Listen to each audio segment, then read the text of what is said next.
This is Carl at National RV Detroit. I'm going to walk you through this 2023 Heartland Big Horn. Fifth wheel model 321 5RL. That's 3215RL. Okay, so this is not a sales video, it's a how-to video. I'm just going to show you some of the features and how they work, okay? You can see that it has a self-leveling system on it. Let's see, which would be a 6-point leveling system, 3 jacks on each side. I'll show you how that works or go over it with you when we get to the control panel. Okay. You have 2 awnings, obviously, one on the slide out, one on the trailer. They're both lighted with and they're powered.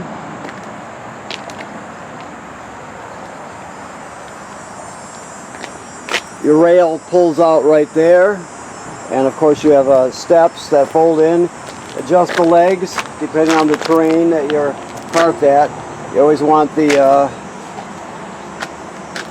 this piece here to be flush or parallel with the threshold right there. Therefore, it won't bind up when you try to close the door. So make sure you have that like that. Also, I noticed that this is pre-wired for cameras. So you have one of these on each side. This piece comes off, as you can see, and you can put a camera kit in there. There's also a mount for a camera on the back also. So there is a Furrion camera kit available for it if you're interested. This is your solar controller. You purchased this without battery, so we had to take our test battery out, but this will tell you the type of battery. Well, it'll tell you, you have to tell it what type of battery you've put into it, but it will calibrate itself, and it will tell you how many volts DC are in the system, how many DC volts are in the system, the amount of energy being converted from sunlight to amps, you know, like 5.3 or whatever it is. It'll tell you that number.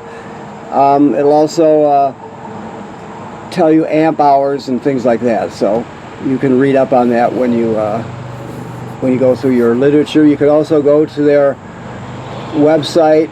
This one is AIMS Power.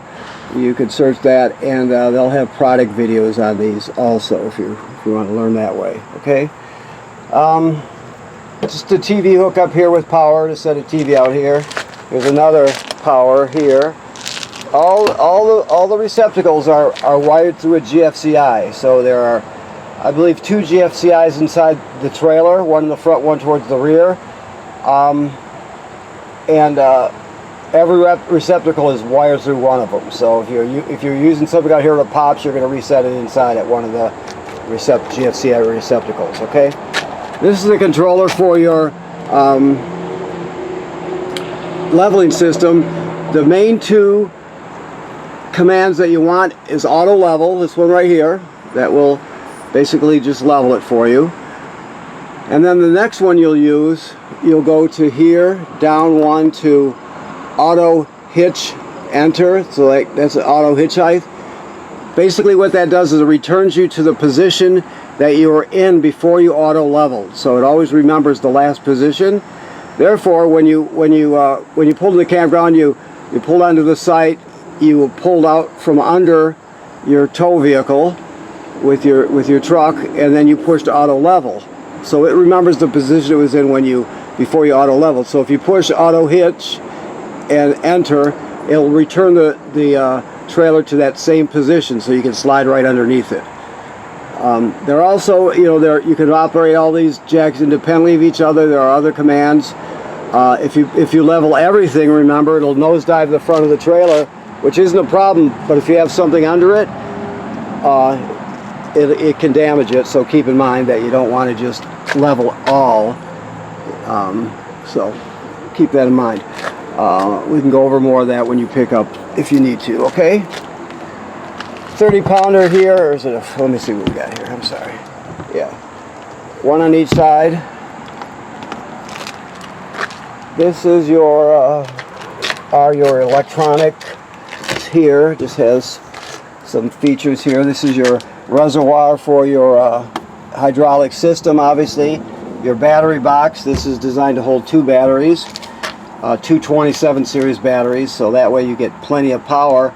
This does have an inverter, right? So you really, it's good to have 2 batteries in there, because this not only converts power, meaning when you're plugged in, it'll convert 110 or 120 AC to 12 volt DC. That's typical of trailers. They pretty much all do that. This one goes the other way too. It'll invert, so it'll go from 12 volt DC to 110 AC. This one probably, I'll tell you when we get inside, probably this inverter powers your refrigerator on this vehicle, so, or on this trailer. So I'll look at that when we get inside and let you know for sure, but I'm sure that's what it is with this one. It's continuous 2000, so yeah, I'm sure that's what it is. So okay, and then you have a generator compartment below. You have storage here, another tank. Just so you know, I showed you the I showed you the controller for the leveling system. Here are directions here inside this particular door there, so you could always refer to that too. Okay, so here we have water. We have your tank valves here, a black tank and 2 gray. Okay, so let's see here. This one, I just want to make sure I got which ones are right here. I would say it says this one's city water here. I didn't prep this trailer, but I'll bet this one. We'll tell you when you get here. I'll get the guy who prepped it so we know which one. But this one here is a black tank flush, I believe. So after you dump your black tank, you can leave the valve open in the open position.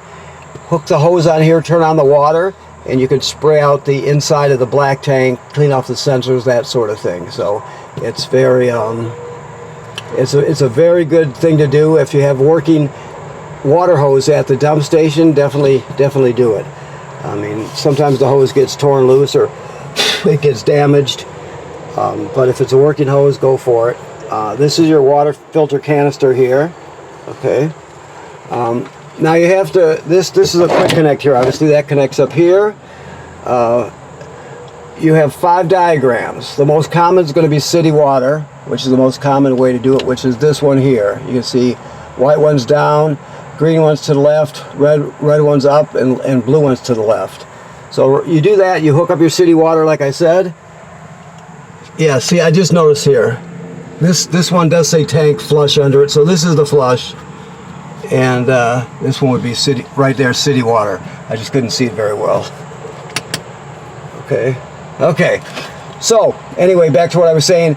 Now if you're camping someplace without city water, like you're boondocking or something like that, and you don't have city water, you can go to power fill tank. So you would change this valve here to duplicate this power tank fill. Your hose is still hooked on here, except it'll fill up your fresh water tank. Then when you get to the campground, you'd go to dry camping, which would be this one here, and you can pump water out of the fresh water tank, and all the plumbing will still work as though you have city water. You just be pumping it from the tank. So you also winterize here and sanitize here. So you got 5 options. I'll put it back to city water because, or no, actually I'm gonna go to dry camping because I think he uses that to show you. Yeah, to show you how the water works here. Okay, so anyway, so that you have 5 options with that. You have campground cable and satellite through, right? You got power here. So this is your on-demand water heater here. So this has on-demand hot water. All I gotta do is get it open with one hand here and I'll be all set. Yeah, so it has on-demand water. Hot water. Thing you have to remember is this should be in the on position like it is right there. So during the summer you can leave that on. When you winterize it, you can shut it off, of course. But the thing is, the controller's inside for this. Basically, once you have it set up, all you do is turn on a hot water valve, and it'll start heating up water on demand. So we'll look at that when we get inside. Just keep in mind there are some safeties. If you don't have a source for water, for example, let's say you don't have city water hooked up and on, or you don't have fresh water in your tank, and the pump's turned on, it won't light the burner, for example. So, because it's a safety device. So you have to remember you have to have a water source that it can access. You have to have a gas source it can access, and you have to be turned on out here also. Okay, we'll talk more about that. It's your other camera. It's a dummy camera in there. Like I said, you can get the kit. We do sell them here, by the way. You can get them elsewhere, but just make sure you get the right kit for your trailer. That's obviously the vent for the furnace. Low point drains are right here. Okay. That's a vent for your range hood up there. Got a 50 amp cord, power cord. It pulls out, right, but it powers in like that. But you still pull it out, okay? There's the housing for the backup camera up there. Okay, it's also got it's also set so you can hang a Lippert telescoping ladder up there. That's an option. So if you ever wanted to purchase the telescoping ladder, you can hang it right there. Inspect your roof every 90 days according to the manufacturer. Just have somebody check it out, make sure there's no damage to the roof, no leaking, any problems up there. It's something people generally don't do enough with their trailer, so make sure that's part of your regular routine. Okay. Alrighty. So let's go inside and see what we've got in here. Okay. So, going back to the refrigerator, and let me get some light here. And living room, kitchen. Okay. To get back to what we were saying about the inverter, yes, that inverts your refrigerator. So therefore, when let me look at this to absolutely be positive about this. Yeah, AC 115. So it runs on AC power. So when you're plugged into shore power, obviously that powers your refrigerator. When you're pulling it down the road, if you still want the refrigerator running because you have stuff in there, your inverter will take DC volts from your battery. It will invert them into 110 AC and send them straight to your refrigerator. So therefore, when you're going down the road, your tow vehicle will be charging your batteries, and the battery will be, the 12 volt DC, the battery will be inverted and sent straight to your refrigerator to keep it cool when you're going down the road, okay? The solar panel also charges the battery, but that's a matter of the conditions outside, the time of day, all that. So it does what it can, okay? Alrighty. Also, this is a dishwasher here. Okay, you have your I don't know if he's got the gas turned on or not, so I'll just talk you through it either way. Oh yeah, he does. So these three knobs are for the burners. Obviously you push this to spark it. When it comes to the oven, there's a pilot light down here. Let's see what we got here. You can see it sparking back there. So you're going to go with the oven knob to the pilot position. Then you depress this. You keep it depressed during the whole lighting procedure. You spark it. Once it lights down here, you see the pilot light. You still hold it for another 10 or 15 seconds to heat up the thermocouple. Right? Then you're going to go to whatever temperature you want, and it'll cycle as an oven. When you shut it off, the flame goes out, obviously, but so does the pilot light. So you have to relight the pilot light each time you use the oven. So keep that in mind. Okay. Always travel with this shut. I got to pick up the pace here. I only got a little less than a half hour on each one of these files. So microwave works like any of the microwave. That vent I showed you on the outside, that's for this fan right here. You have a televator for your TV set. Goes up and down. Okay. You can mess with that when you pick up. You also have a stereo here, AM/FM radio. It has Bluetooth. It has a USB drive on it. Different speaker zones, so you can choose the speaker zones, and all the normal presets and the rest of it. So it does everything you need and then some. Below it, of course, is your fireplace. Let me see if I can find where he put the remotes at here. I didn't prep it, but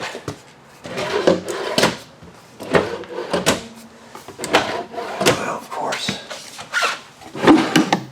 This is the filter for your fresh water. Remember, I showed you the housing inside the water area there, and there's the wrench for it.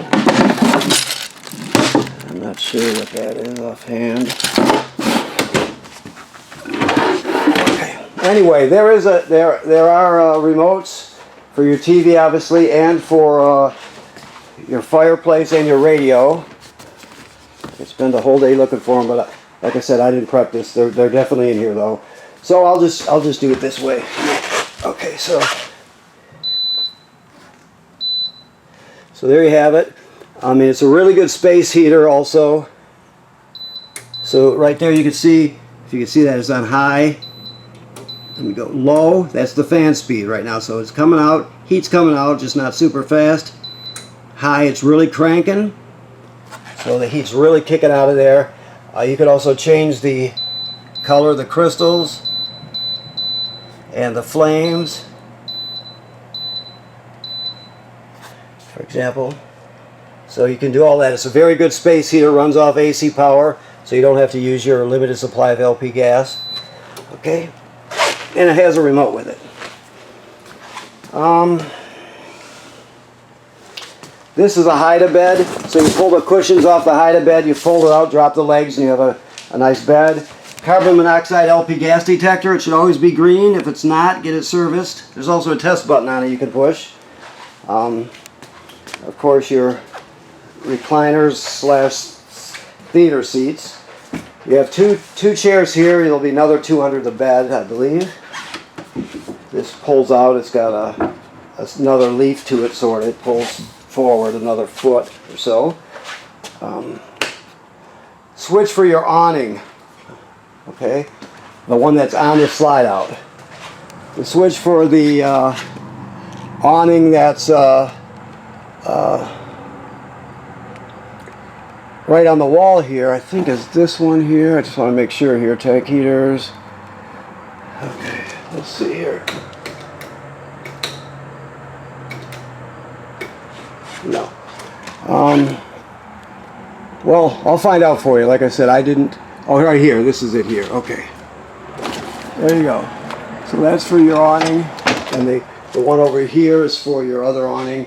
Never leave them out unattended. If you're not at the campsite, roll them in so you don't get them damaged. These are for slide rooms.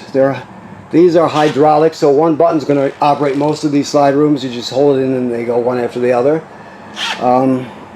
You have tank heaters, so this increases your camping season. It heats up your tank so you can stay out longer in the early winter and go out earlier in the late winter, so it extends your season.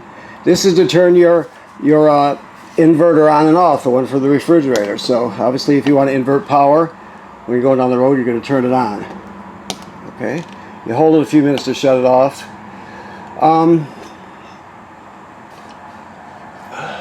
You have on-demand water heater, of course. Your water pump is right here. The water pump, remember, you can use it to pump water out of the fresh water tank if you don't have city water. You also can use it to winterize the trailer. You have all your lights here. Your levels are all here, as you can see. So you can see all your levels. This is a thermostat. You just keep hitting the mode button until you find the mode you want. Fantastic fan up here. This is the remote for it. This is your water heater here. So there's no water source right now because the hose is not hooked up and the water pump is not on with water in the tank. But you can see you set the temperature, select Fahrenheit, Celsius, and once you're powered up, as soon as you turn on the faucet, it'll start to heat up. Okay, that's the on-demand water heater. This stuff is all, pretty self-evident. The toilet works like any RV toilet does in the sense that you have a flush pedal here, and you need at least a gallon of water to start off with, along with a dose of chemicals. So when you get to the campground, you hook up your power and your water, you dump your chemical right in the bowl, you stand on the pedal and hold it till you get at least a gallon of water in there. You can use more than a gallon, just don't use less. If you don't do that, the smell will be terrible and it'll get clogged up, it'll be a mess. Always use chemical and water in it, okay? Always keep your doors latched when you're traveling. Okay, let me find the switch here, if I can. Oh boy. Well, let me come back here, maybe it's over here.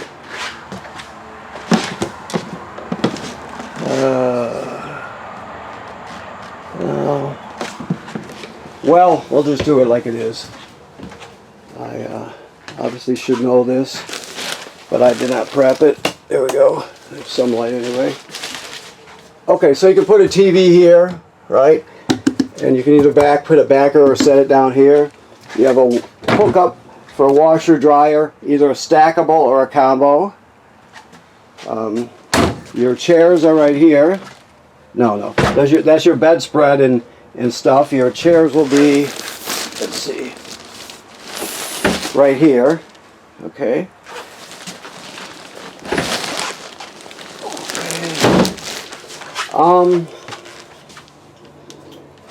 This is your public Wi-Fi extender. You can use it for, you could pay to use a cellular version of it, but most people just use the public Wi-Fi version. Basically read the directions by scanning this. There's an antenna on the roof, so what happens is you'll put a password in for all of your family's devices, all of the cell phones and that sort of thing. You put that in the Wi-Fi section.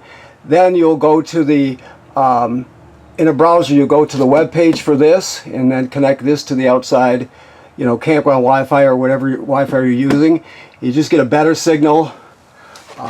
It's just an all-around better Wi-Fi experience. So that's what that's for. Another thermostat here for the front, of course, for air conditioning in the front. Okay, I'm just looking here to see what we've got. Always, obviously, like I said, always latch when you're traveling, so you want to have these doors latched. Anything that slides. Okay. Alrighty. I think we've pretty much covered it. We're going to go over it with you when you pick up. If any questions you have, we'll answer them for you. There's your keys. I'll find the remotes for you, make sure they're in here. Have them sitting out where you can see them. Okay? So I want to thank you for purchasing your trailer here at National RV Detroit. Please remember to inspect the roof every 90 days like the manufacturer states. And also this is in camping mode, so all the water or the antifreeze has been purged from the trailer, replaced with fresh water, so you're all set when it comes to camping till you winterize it in the late fall, early winter. Okay? So any questions when you pick up, you can ask them and we'll go from there, okay? Thank you very much.